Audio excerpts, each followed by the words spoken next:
Creative Pro Wrestling fans, I am longtime independent wrestling fan Robert. Shook Crew Fun Fair 2 was a wild and woolly affair from the Knights of Columbus in Lynbrook, New York. We began with a pre-show match as we saw Pat Fitzpatrick and Nick Robles take on two men whose names I did not get, and I apologize for that. One person had Israeli Superstar on his gear, the other one had Smoke Show on his gear. Pat Fitzpatrick and Nick Robles were victorious in this pre-show matchup. Next up, we were set to see the Leo Sparrow and GKM, the Birds of the Sun, challenge Smart Mark Sterling and a mystery partner for the Tag Team Championship. Sterling announced that Swoggle was unable to appear, and he said that Swoggle will be back, and he said that because that he's a lawyer, he was able to get someone out of trouble, and he introduced his partner was none other than Slade. Good match to open the show, which saw Smart Mark Sterling and Slade defeat the Birds of the Sun to retain the Tag Team Championship. Next up, we have women's action as we saw the debuting Shannon Levangie. I apologize for whichever way I got it wrong. As she went one-on-one with Davienne, who has been a frequent competitor in Creative Pro Wrestling. These two ladies managed to put on a very good matchup, and Davienne ended up defeating Shannon Levangie to pick up the win. I'll have more on the women in a little bit, folks. Next up was a match which, as we saw, the most professional wrestler, Brian Myers, do battle with the Dominican Destroyer Vargas, accompanied the ring by the answer to your prayers, Ariella Nix. This was for Brian's Impact Wrestling Digital Media Championship. Of course, this whole thing with these guys began back at Great Heights when Vargas interfered in Brian's match with Aaron Rourke for the Television Championship. Eventually, at some point, Ariella got her hands on the Impact Wrestling Digital Media Championship belt. Eventually, she came up to the apron when Brian had things going his way, and I think Vargas was going to use the belt on Brian, and he missed, but Brian ended up getting his hands on the belt, and he hit Vargas in the face with it. Referee Stevie Dubin called for the bell and ruled Vargas the winner by disqualification. However, the Impact Wrestling Digital Media Championship did not change hands. Myers then gets the microphone from ring announcer Ryan Peterson, and he challenged Vargas to a dog collar match at Creative Pro Wrestling's next event, Saturday night, September 17th, as they return to All Sports in Melville, Long Island. Okay, next matchup we saw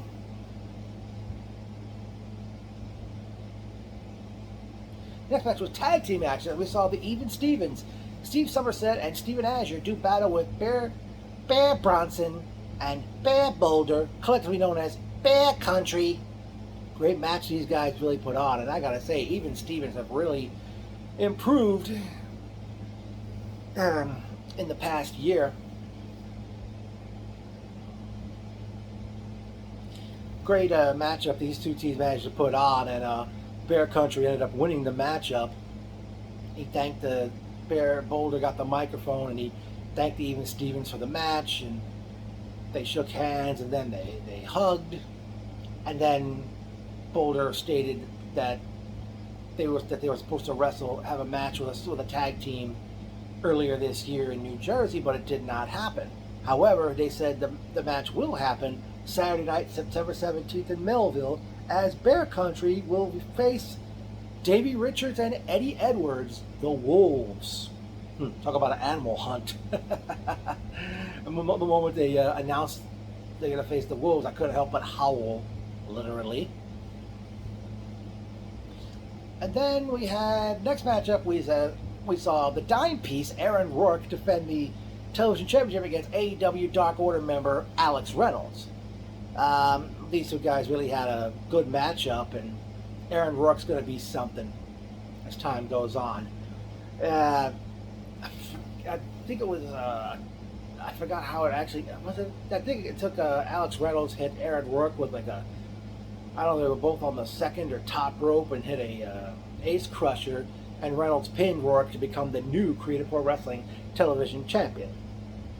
It was at that moment they did go to intermission, and they eventually resumed the action with an 8-man tag team match as we see Liam Davis, Mike Anthony, Jay George, and Jay Messias, as they took on CPA, Philip Cardigan, Kevin Tibbs, and the first ever WWE Tough Enough winner, Maven, or as I call him, Fakin. Maven, CPA, Cardigan, and Tibbs were victorious over Davis, Anthony, Messias, and Jay George. That was a fun match. And yes, Maven did hit his dropkick, folks. Up next was a 5-way matchup, which we saw Johnny Clash versus the debuting Ichiban versus the sweeper Eddie Pravetti versus Dr. Cool J Clang versus Evil Kip for the Mayhem medal. Forgot how it ended. Evil Kip pinned Dr. Cool J Clang to retain the Mayhem medal, and after the match, Kip would continue the onslaught on Clang until Johnny Clash came in the ring and saved Clang from Kip attacking him after the match was over. Next up was a singles match, which I feel stole the show, as we saw VSK go one-on-one with former AEW star Joey Janela. I mean, there were like so many close moments, false finishes, just it got to the point, as that match went on, I just kept feeling sorry for who had to go for the main event that went on after this matchup. Eventually, the bad boy Joey Janela picked up the win over VSK. Then, it was the time for the main event, scheduled to be larger than life. Eric James, Dante Drago, and Jack Tomlinson, they come out, but unfortunately Jack Tomlinson's on crutches, and he claimed he got hurt at the Grand Stage back in May. And then Eric and Dante introduced their replacement, and it's none other than WrestlePro owner Kevin Matthews. Does he own WrestlePro, or... he's in charge, practically. As they did battle with Bobby Orlando, Max Caster, and heavyweight champion Bryce Donovan, the Shook Crew, in a fun-fair street fight.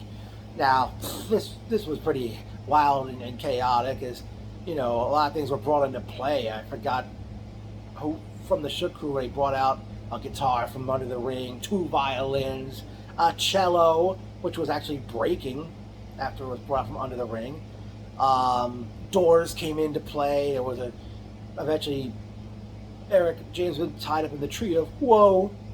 Bryce Donovan put Eric's upper body in a garbage can, and Bryce did a baseball slide, not a baseball slide, but a drop kick into the corner. Later on, I forgot if it was Drago. I think he put Bryce through a door and set up in the corner.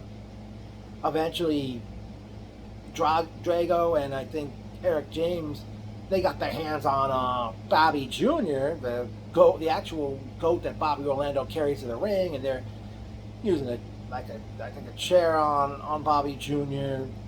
There was this paddle that Drago carried to the ring with him. It said LTL on it, stands for larger than life, and it really generated a lot of heat from the crowd for what they did to Bobby Jr. Wow. Just about missing anything in this crazy matchup. Ugh.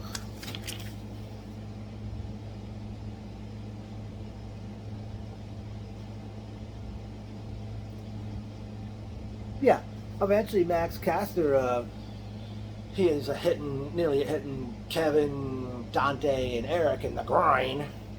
More on something of that nature later. The end came. I know at one point Bobby jumped off the apron and he put Damn, was it Drago? Drago, or was it Eric? Through a door set up on two chairs on the floor. There were two chairs set up in there. Another door was set up. I think Bryce Donovan put somebody through the door, Drago or James, and got the pin in order to win the match and end a great night of Creative Pro Wrestling. Now it's time for the personal notes. It was great seeing fellow NYWCites Tommy and Sam. Nice meeting their friend Jeffrey. And I gotta say, I mean, Jeffrey, I'm sure, enjoyed this show, but he was asking so many questions. Great seeing Ryan Peterson, Joe Carson, Sierra, or is it Ciara? She was like sitting across the room from me.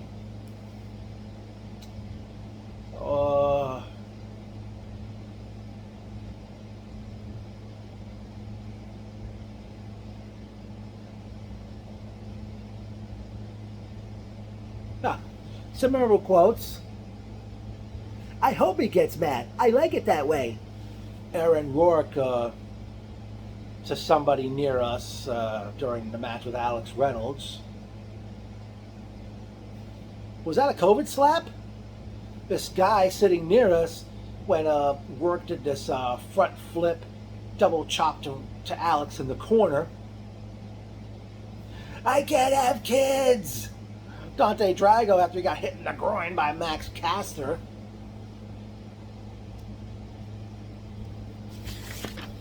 Now, I don't know about the rest of you, but considering that Creative Pro Wrestling seems to have, I don't know if it's due to constantly booking Davien, it seems to me that one thing Creative Pro Wrestling is missing is a women's championship. I think that's needed for Creative Pro Wrestling. Sure, there's not too many women they could probably book. I mean, how happy can Ariella Nix be? I mean, sure, she's managing Vargas, but I mean, you know, I'd rather see her wrestle, and hopefully she'll get back in the ring eventually. In Creative Pro, that is. Now, I posted a tweet about the show saying that maybe to us fans having a picture at a Creative Pro show. You know, obviously Sam and Tommy would be for it. Joe Carson, I'm sure, would take part in it. I don't know who else we could get part of it. Maybe Ciara.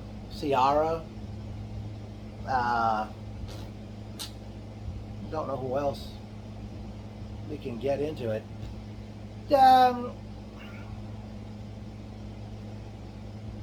Another thing.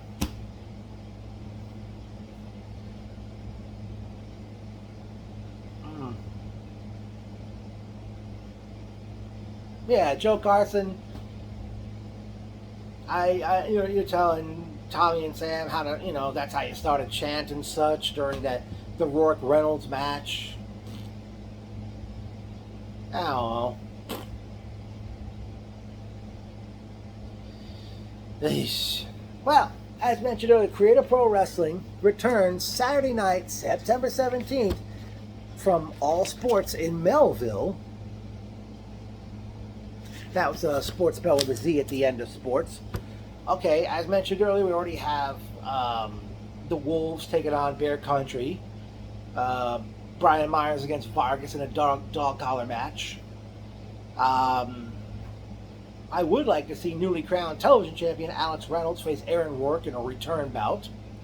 I'm sure Bryce Donovan will make his first defense of the heavyweight championship.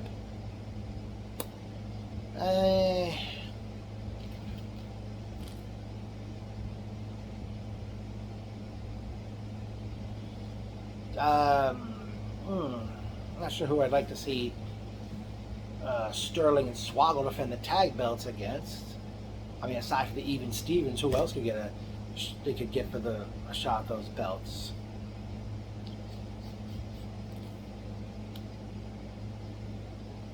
Well, seeing that there's going to be a show in Melville in September, I sure hope you're going to have a Halloween Creative Pro. I hope you're going to have a Halloween themed show Halloween themed show in the month of October because you got that tradition of the Halloween costume rumble. Ah.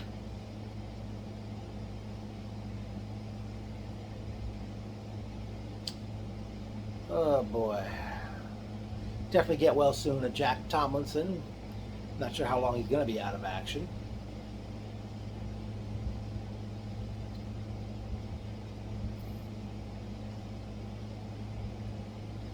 Yeah, again, I feel like Creative Pro should have a women's championship.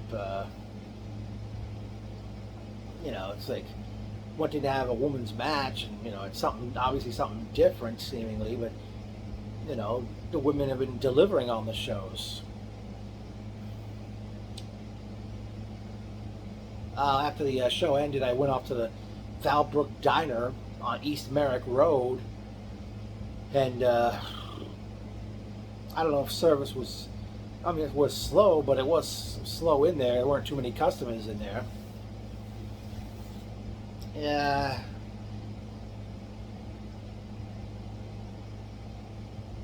I forgot to mention also for Saturday, September 17th at All Sports in Melville.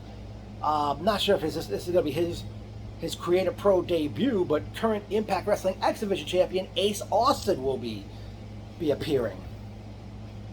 One guy we did not see here on this very show was Carlo Weiss.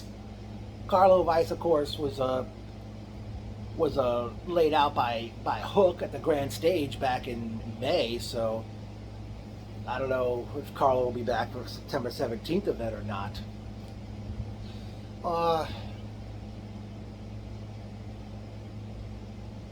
Unless I'm wrong, this was representing the Birds of the Sun, GKM. This was his Creative Pro debut.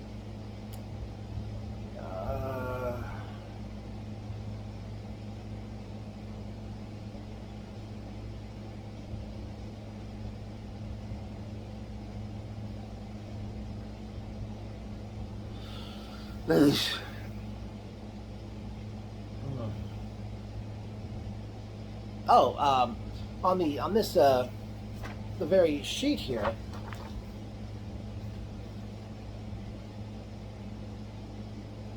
we have the sheet that's usually found on the seats we go in. They had printed a match. It was going to be Pat Buck versus Pat Fitzpatrick, but Fitzpatrick did a tag match on the pre-show, so I don't know if Pat Buck couldn't make it or what the deal. So maybe do that match.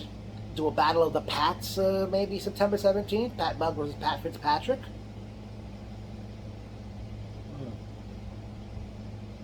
Forgot to mention during the Funfair Street Fight, I don't know who that was in the front row. His cane came into play.